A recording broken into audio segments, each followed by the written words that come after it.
C'est un petit peu comme chez moi, quoi. Là, on parle, on discute et tout, mais à Rofiac, chacun chez lui, les grandes villas, les grandes villas, et tout le monde chez soi.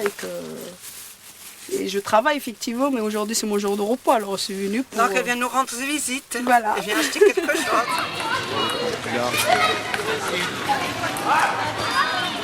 Est-ce que c'est un quartier où vous aimez vivre? Ah oui, je suis tranquille ici. Je suis tranquille, moi. On n'a pas de problème. J'ai jamais eu de problème ici.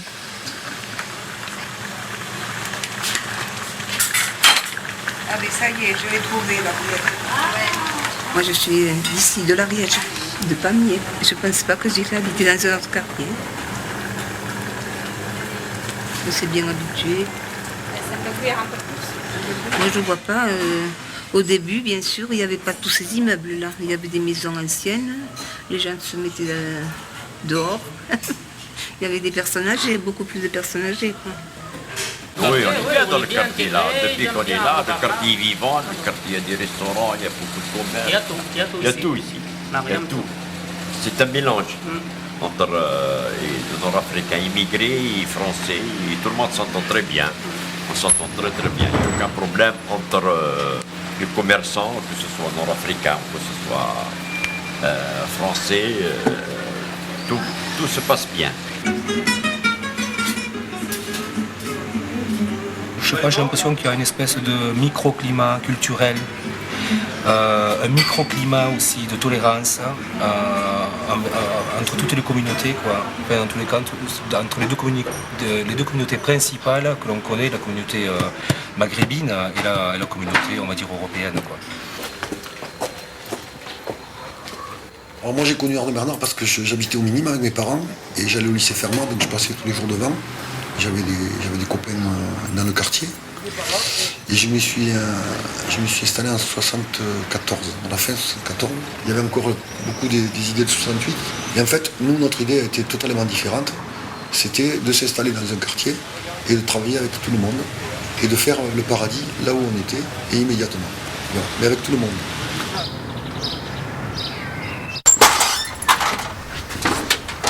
Le civique, et le culturel d'ailleurs, sont faits pour... Il y a des grandes divisions entre les gens, bon, d'origine, de religion, de partis politiques, mais il faut que dans la vie quotidienne, il y ait des contre-pouvoirs à ça, civiques et culturels, qui fassent du lien entre les gens pour que ça ne soit pas la guerre civile, et puis pour que les gens se rencontrent. Parce qu'ils se rendent bien compte que, bon, l'un est à gauche et l'autre à droite, mais ils se rendent bien compte que sur les problèmes de poubelle, les problèmes de propreté des rues, de circulation, de voisinage, ils ont en fait exactement les mêmes intérêts.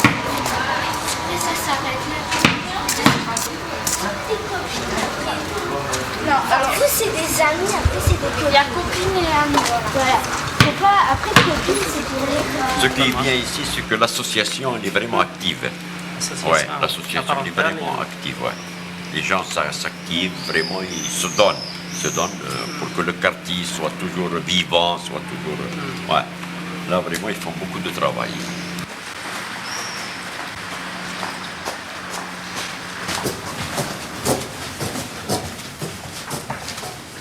Voilà, donc ça c'est, on est dans le jardin d'Ambarthe, îlot de verdure, quartier Arnaud Bernard, jardin méditerranéen, magnifique.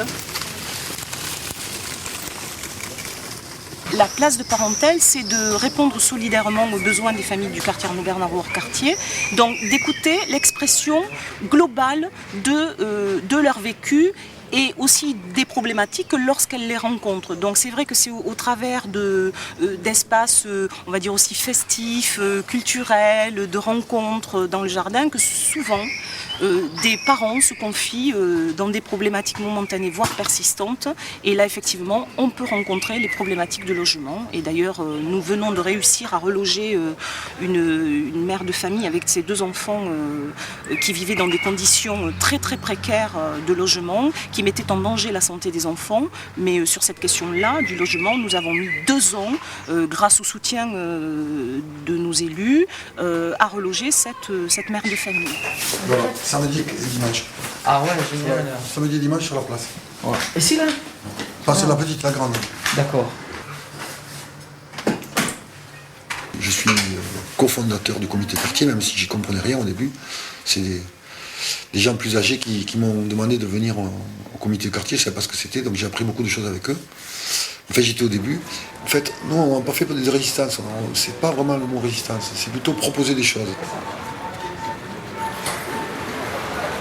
Le comité de quartier, en général, tente de représenter le quartier devant les collectivités, devant les institutions, de réunir un peu les avis, les motivations des habitants.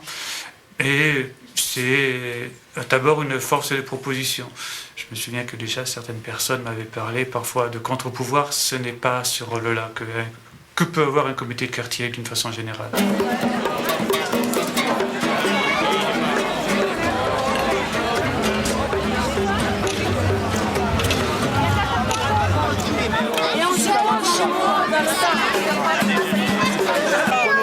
Filme-moi avec le wesh. Devant la caméra.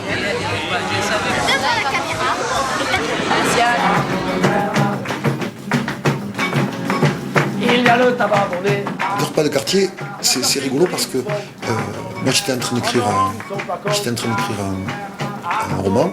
J'ai imaginé un grand repas dans toute Toulouse où tout le monde était assis à table en même temps, mais dans toute Toulouse, et où les gens discutaient de la ville, tout ça. Puis après je me suis dit, dans le roman lui-même, mais on pourrait le faire par quartier. Puis après je me suis dit, mais pourquoi on ne le fait pas?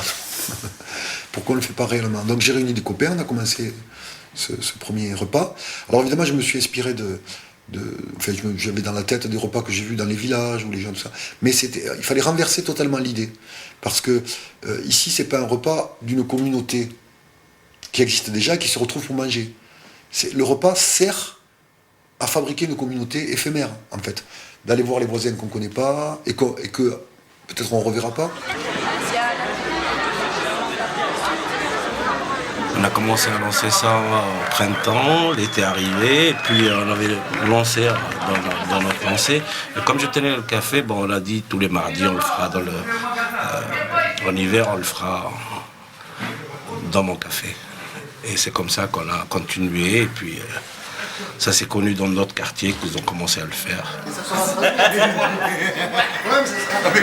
C'est comprendre la rêve, alors là, c'est... On essaie d'innover, oui, sur différents problèmes.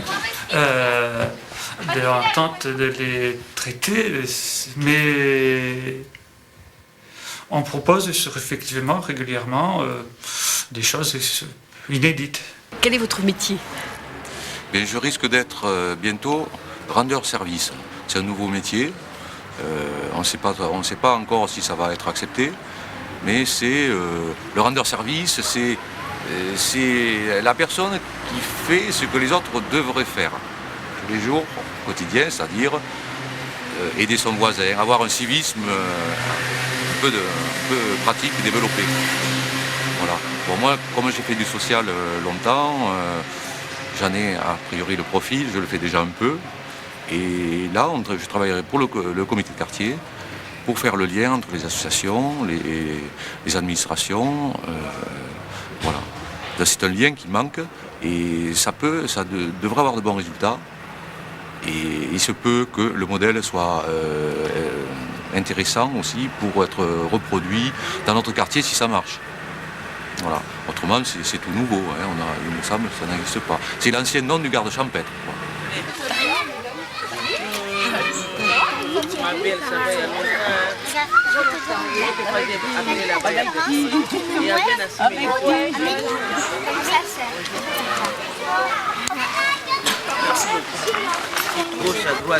oui, donc il faudrait changer aussi Amélie d'école, la passer à la petite école.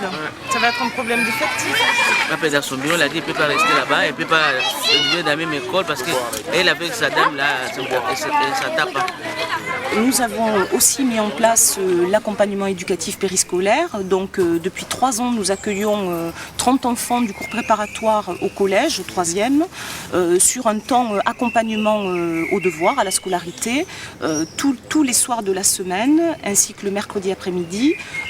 Ça, donc, c'est véritablement une action mise en place par l'association La Parentèle et qui répond aussi à un besoin et à la parole exprimée des parents du quartier Arnaud-Bernard.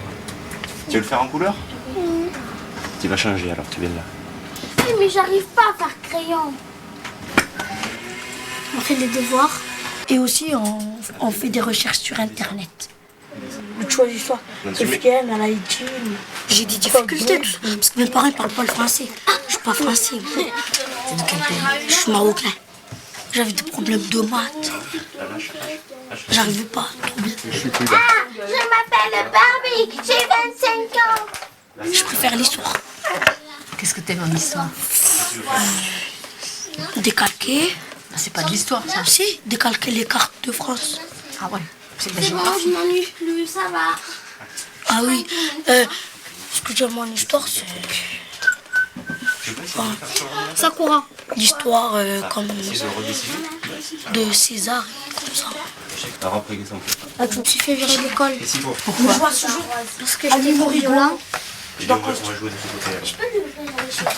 Qu'est-ce que tu appelles être trop violent? Taper les autres. Les insulter. C'est une L5. Et ici, t'es violent aussi? Non, ici. Il filme, oui. Pas bien devant ma chérie. Elle a des dessins. Tu vas aller dans l'eau après. Viens voir de Bernard. On a théorisé le civique par rapport aux politiques, on a montré notre caractère totalement apartisan pour réunir les gens de toutes tendances pour discuter des problèmes concrets du quartier. Et ça, bon, c'était totalement mal compris dans les années 70, dans les années 80 et même en partie dans les années 90. Alors maintenant, tout ce qu'on a dit dans les années... Tout ce qu'on a dit est à la mode maintenant. C'est fantastique, tout le monde se réclame de nos idées, pas toujours en comprenant bien ce qu'on veut dire d'ailleurs, parce qu'on voit bien que par exemple la distinction entre le civique et le politique, la société française, même les sociologues à la mode, ou même les intellectuels de philosophie politique ne le comprennent pas bien. Tu l'as fait. Et elle a pris comme ça. On va vider l'eau. Cet esprit que l'on a ou que l'on tente de toujours animer fait qu'on fait en sorte que ça se passe bien. Mais ça se passe pas forcément tous les jours bien. Je veux dire, on a nos vies de tous les jours. Mais c'est vrai que bon, il y a quand même toute une mouvance qui fait que on tente de continuer à se donner la parole. Et ça, c'est fondamental. C'est être acteur, que ça se passe bien, pas bien ou pas bien. L'essentiel, c'est de pouvoir le dire.